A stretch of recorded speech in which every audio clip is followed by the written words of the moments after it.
31-modda. Har bir inson shaxsiy hayotining daxlsizligi, shaxsiy va oilaviy siriga ega bo'lish, o'z sha'ni va qadr-qimmatini himoya qilish huquqiga ega.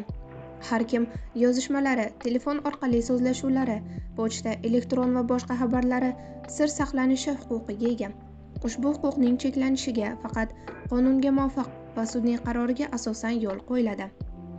Har kim o'z sha'niga doir ma'lumotlarning himoya qilinishi huquqiga, shuningdek, noto'g'ri ma'lumotlarning tuzatilishini, o'zi to'g'risida qonunga xilof yo'l bilan to'plangan yoki huquqiy asoslarga ega bo'lmay qolgan ma'lumotlarning yo'q qilinishini talab qilish huquqiga ega.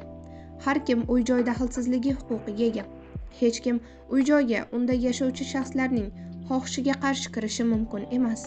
Uy-joyga kirishga, shuningdek, unda olib qo'yishni va ko'zdan kechirishni o'tkazishga faqat qonunda nazarda tutilgan hollarda va tartibda yo'l qo'yiladi.